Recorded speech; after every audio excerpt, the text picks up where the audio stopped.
Hello student, good morning. देखिए, हमारे जो टॉपिक चल रहे हैं इनके अंदर हमें जो फोटोसिंथेसिस की बात कर रहे हैं। तो फोटोसिंथेसिस के अंदर जो दो पार्ट बनाए थे, अप्रकाशिक और प्रकाशिक अभिक्रिया and light reaction and dark reaction. Light reaction का कंप्लीट हो चुका। डार्क रिएक्शन के अंदर हम बात कर रहे हैं मेनली कार्बन डाइऑक्साइड फिक्सेशन की। तो कार्बन डाइऑक्साइड फिक्सेशन के हमने 3 टाइप्स बताए थे, जिसमें फर्स्ट C3 साइकिल था जो कंप्लीट हो चुका है। सेकंड आता है C4 साइकिल, इसी को कहते हैं hatch and slack cycle. And C4 cycle, hatch slack cycle and C4 चक्कर या हैच व स्लैक चक्कर। इसको C4 क्यों कहा गया, उसको C3 क्यों कहा गया? तो ये देखिए, उसमें जैसे ही CO2 है, उससे जो फर्स्ट कंपाउंड बनता है वो 3 कार्बन का है, इसीलिए C3। इसमें CO2 है, उससे जो फर्स्ट कंपाउंड बनेगा वो 4 कार्बन का है, 4 कार्बन का है, इसीलिए इसे C4 चक्कर कहते हैं। अब देखिए, इस चक्कर के अंदर देखने से पहले हमें किन प्लांट्स में होगा, उसकी लीफ है, उसकी स्ट्रक्चर की बात करते हैं। मेनली C4 साइकिल रहता है मोनोकोट प्लांट्स जो रहते हैं, सामान्य तौर पर जो हाई टेम्परेचर के अंदर सर्वाइव करते हैं उनके अंदर होता है। यानी ऐसे प्लांट है, ऐसे पादप हैं जो उच्च ताप पर भी उच्च ताप को सहन करते हैं, उसमें सर्वाइव रहते हैं और मोनोकोट होते हैं सामान्य तौर पर। यदि हम एग्जाम्पल की बात करें, जैसे मेज जो है, मक्का है, जैसे शुगर कैन, गन्ना जो है, तो गन्ना हुआ, मक्का हुआ, इनके अंदर इस प्रकार का होता है। ये जो पादप है जिनमें C4 चक्कर पाया जाएगा, उनकी जो पत्ती या लीफ है उसमें एक स्पेशल स्ट्रक्चर होती है या स्पेशली संरचना होती है, जिसको क्रेंज एनाटोमी बोलते हैं। तो हम ये कहें कि इसमें जो स्ट्रक्चर पाई जाएगी उसको क्रेंज एनाटोमी।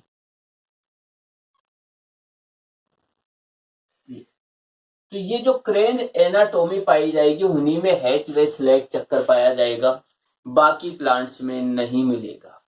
तो हम देखिए क्रेंज एनाटोमी क्या होती है। तो जैसे ही हम पत्ती की स्ट्रक्चर देखेंगे उसी में क्रेंज एनाटोमी है। तो देखिए, जो मोनोकोट प्लांट होते हैं उनकी जो लीफ है, यदि उसकी स्ट्रक्चर की हम बात करें तो स्ट्रक्चर में देखिए नीचे की साइड में लोअर एपिडर्मिस या निचली एपिडर्मिस है।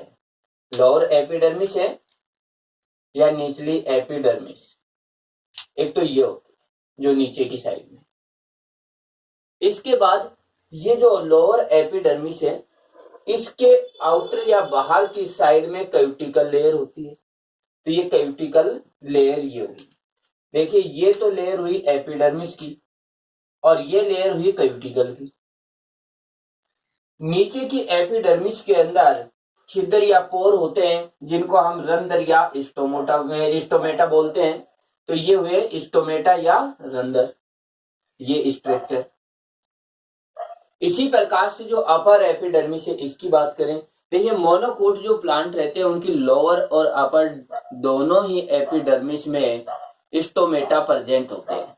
तो हमने ये कहा कि ये हुआ स्टोमेटा। ये हम बात करें ऊपरी एपिडर्मिस, इसके आउटर साइड में ये हुआ क्यूटिकल। बिल्कुल नीचे की साइड है, उसी टाइप से ऊपर की साइड में डाइकोट में ये अंतर होता है कि डाइकोट जो प्लांट रहते हैं उनकी अपर साइड में पोर या रंध्र एब्सेंट होते हैं। इसके बाद देखिए बीच में जो सेल्स होती है, ये जो बीच का एरिया रहता है, ये इसको बोलते हैं मीजोफिल। यानी अपर एंड लोअर जो एपिडर्मिस है, इनके बीच का जो एरिया है, इस एरिया को हम कहते हैं मीजोफिल।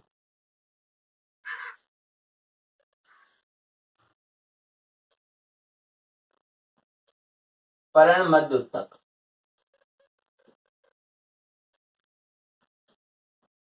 पर्ण मध्य उत्तक मीजोफिल है। अब ये जो मीजोफिल पार्ट रहता है, इसमें डिफरेंस है। अब देखिए मीजोफिल में क्या डिफरेंस है कि यदि हम बात करते हैं कि द्विबीजपत्री डाइकोट पादप की, उसकी मेसोफिल सेल्स होती हैं वो अलग अलग टाइप की होती है। अपर साइड के अंदर जो खम्भ ऊतक की नीचे की साइड में स्पंजी ऊतक की होती है, लेकिन यहाँ पर मेसोफिल सेल्स होती है वो सामान्य तौर पर एक जैसी होती है। यदि हम मेसोफिल की बात करें तो सामान्य तौर पर एक जैसी मेसोफिल होती हैं जो ये कहें मोनोकोट प्लांट या एक बीजपत्री पादप में। लेकिन जिनमें C4 चक्र पाया जाता है उनमें थोड़ा सा डिफरेंस देखिए क्या रहता है कि इसके बीच में यदि हम बात करें कि ये लीफ है, लीफ के अंदर जो बंडल शीथ होगा संवहन पूल होगा। संवहन पूल का मतलब जाइलम व फ्लोएम, जाइलम व फ्लोएम। तो ये यहां पर जाइलम और फ्लोएम के पार्ट है कि यदि हम बात करें कि ये जो पार्ट है इस पार्ट के अंदर जैसे ये हुआ जाइलम इस तरीके से, तो ये हुआ फ्लोएम। यानी ये यदि हम बात करें तो इसकी बात करें ये हुआ जाइलम, ये हुआ फ्लोएम। तो जाइलम और फ्लोएम प्रेजेंट है।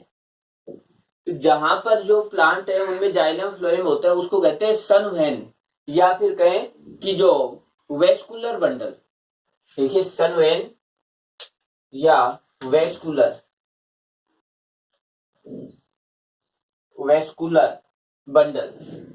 तो यहां पर ये है वेस्कुलर बंडल जहां पर जाइलम और फ्लोएम होंगे।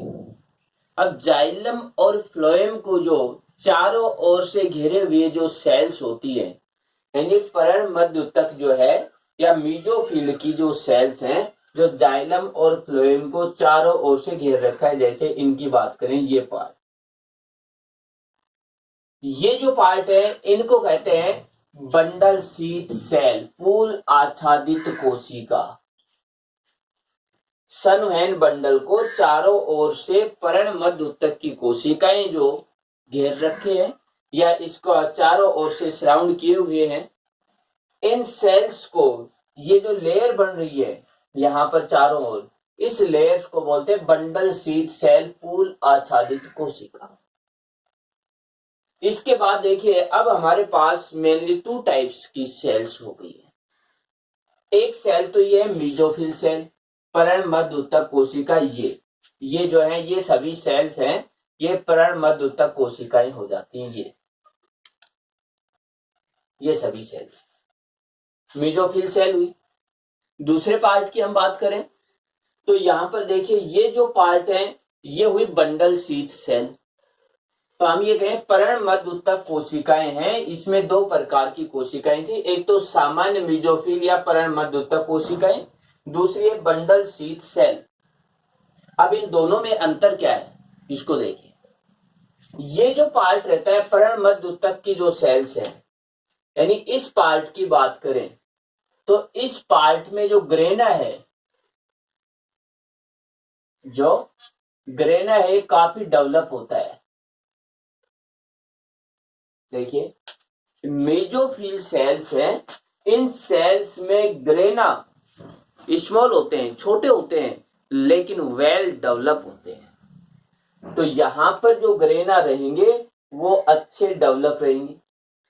इस जगह पर देखिए हम शो करते हैं ग्रेना, ये हुआ। दूसरा इधर से ये बंडल शीथ की सेल्स हैं, इन सेल्स में ग्रेना साइज में बड़े हैं लेकिन डेवलप नहीं होते हैं। तो हम ये कहें कि यहां जो ग्रेना है वो ग्रेना एक्टिव नहीं है, ग्रेना एक्टिव नहीं है। जो यहां पर बंडल शीथ की जो सेल्स हैं इनका ग्रेना एक्टिव नहीं है। एक पार्ट ये होगा। तो ये जो ग्रेना है ये एक्टिव नहीं है, यहां पर ओनली स्ट्रोमा होगा, केवल स्ट्रोमा एक्टिव। अब देखिए इस चीज को, देखिए यहीं से पता चल जाएगा C4 शक्कर है उनकी क्या रिएक्शंस है कि यहां पर ये कहा मेसोफिल सेल्स है, इसमें ग्रेना डेवलप है, छोटे हैं लेकिन विकसित प्रकार के हैं। तो इसका मतलब ग्रेना यहां एक्टिव रहेगा। इस जगह पर यदि हम बात करें तो यहां पर ग्रेना डेवलप नहीं है, बड़े आकार के हैं लेकिन विकसित नहीं है। यहां पर ओनली स्ट्रोमा ही है। और हम ये कहते हैं कि ग्रेना जो है, इस ग्रेना में होती है लाइट रिएक्शन, और स्ट्रोमा है तो स्ट्रोमा में होती है डार्क रिएक्शन। तो अब इससे स्पष्ट हुआ कि C4 चक्कर शो करने वाले जो प्लांट हैं, उन प्लांट्स के मेजोफिल सेल्स में तो लाइट रिएक्शन होगी, और बंडल शीथ या पूल आच्छादित कोशिकाओं के अंदर डार्क रिएक्शन होगी, क्योंकि इनमें ओनली स्ट्रोमा है तो लाइट रिएक्शन तो होगी नहीं। यहां पर बात करें तो इधर ग्रेना है, तो इसका मतलब यहां पर लाइट रिएक्शन होगी। तो इस तरीके से यदि हम बात करें तो देखिए कि ये स्थिति डाइकोट या द्विबीजपत्री में नहीं थी। तो यहां पर ये स्थिति है, इसको क्रेंज एनाटोमी क्यों बोला गया कि यदि इसको हम देखते हैं बंडल शीथ के चारों ओर इस तरीके से जो माला रहती है, उस माला के समान ये रिंग दिखाई देती है, इसीलिए इसे क्रेंज एनाटोमी का। तो ये भी आते हैं, देखिए काफी इंपॉर्टेंट क्वेश्चन है कि यहाँ पर जो क्रेंज एनाटोमी या फिर किसी प्लांट का नाम लिखा जाए, जैसे मेज है, मक्का है, या फिर कहें कि जो गन्ना है, उसके अंदर यदि हम देखें कि इसके अंदर जो है प्रकाशिक अभिक्रिया कहां पर होती है, तो ये आएगा मेसोफिल सेल में। अप्रकाशिक अभिक्रिया आ जाए या कहें CO2 फिक्सेशन या CO2 का स्थिरीकरण आ जाए, तो वो रहेगी बंडल शीथ सेल में। ग्रेना कौन से का विकसित होगा, इसका विकसित नहीं होगा। तो इस तरीके से ये तो है हमारे क्रेंज एनाटोमी कौन सी है। अब जो रिएक्शन होंगी उसमें लाइट रिएक्शन यहाँ शो की जाएगी, डार्क रिएक्शन यहाँ पर शो की जाएगी। इसी प्रकार से हम दोनों पार्ट हैं उनको देखिए। हमने ये जो कोशिका है, देखिए ये कोशिका, ये हुई बंडल शीथ, हमने इसको यहाँ पर शो किया कि पूल आच्छादित या बंडल शीथ कोशिका ये हुई, ये कोशिका उधर शो की। इसके साइड में जो कोशिका है, ये कोशिका, इस कोशिका को हमने कहा मेसोफिल सेल, तो मेसोफिल सेल को हमने यहां शो किया। तो ये मेसोफिल सेल और ये बंडल शीथ सेल, इनके बीच में किस तरीके से रिएक्शन होगी, डार्क रिएक्शन यहां पर होगी और लाइट रिएक्शन यहां पर होगी। देखिए CO2 से जो कंपोनेंट बनेंगे, या फिर कहें कि C3 साइकिल है, डार्क रिएक्शन का मतलब C3 साइकिल यहां पर होगा और C4 साइकिल यहां पर रहेगा। तो इसमें C3 C4 दोनों साइकिल होंगे, और जो डाइकोट है उनमें ओनली C3 साइकिल होता है, C4 साइकिल होता ही नहीं है, क्योंकि उनके अंदर इस प्रकार की क्रेंज एनाटोमी जैसी स्ट्रक्चर प्रेजेंट नहीं होती है। तो हम देखते हैं कि C4 साइकिल की मैकेनिज्म क्या होंगी। देखिए स्पष्ट किया है, फिर से इसको देखिए कि ये जो पार्ट है, ये जो सेल्स होती है, ये सेल्स है मेसोफिल सेल्स जो हमने ये शो की। ये जो सेल्स होती है, ये सेल्स हुई बंडल शीथ की पूल आच्छादित कोशिका जो हमने यहाँ पर शो की। तो ये पूल आच्छादित कोशिका और ये कहें कि पर्ण मध्योतक कोशिका। अब दोनों कोशिकाओं में क्या रिएक्शन होगी, अब इसको हम देखते हैं कि किस तरीके से ये होगी। देखिए हमारे पास ये दो सेल्स हैं, ये मेसोफिल सेल हुई, ये बंडल शीथ सेल हुई। तो इन दोनों सेल्स हैं, यदि हम इनकी बात करें, ये पार्ट हो, देखिए इस तरीके, एक सेल ये है और एक सेल ये हो। तो सबसे फर्स्ट में देखिए जो लाइट रिएक्शन होगी वो यहां पर होगी। यानी लाइट रिएक्शन की बात करें, रिएक्शन, और इस जगह पर यदि हम बात करें तो डार्क, यानी C3 साइकिल यहां शो होगा।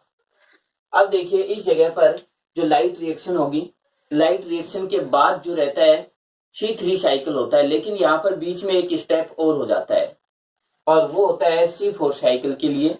तो यहाँ पर देख सबसे पहले क्या रहता है कि फॉस्फोइनोल पाइरुवेट होता है, PEP, phosphoenol pyruvate. Phosphoenol pyruvate जो रहता है ये CO2 को एक्सेप्ट करता है, CO2 को ग्रहण कर देगा, फर्स्ट ग्राह्य। यदि इसमें कार्बन की बात करें तो 3 कार्बन का कंपोनेंट है। इसमें कितने कार्बन होते हैं? 3 कार्बन होते हैं। और ये जो है CO2 को ग्रहण करेगा। CO2 है, इसको ग्रहण कर रहा है। तो यहां पर हम एंजाइम की बात करें तो PEP कार्बोक्सिलेज,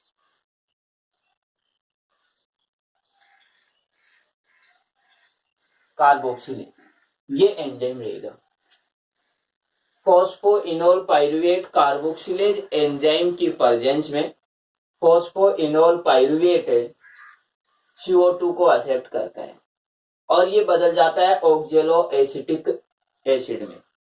और ऑक्जेलो एसिटिक एसिड है, इसमें कार्बन है 4। देखिए ये जो पार्ट है इसमें कितने कार्बन है? 4 कार्बन होते हैं इस पार्ट।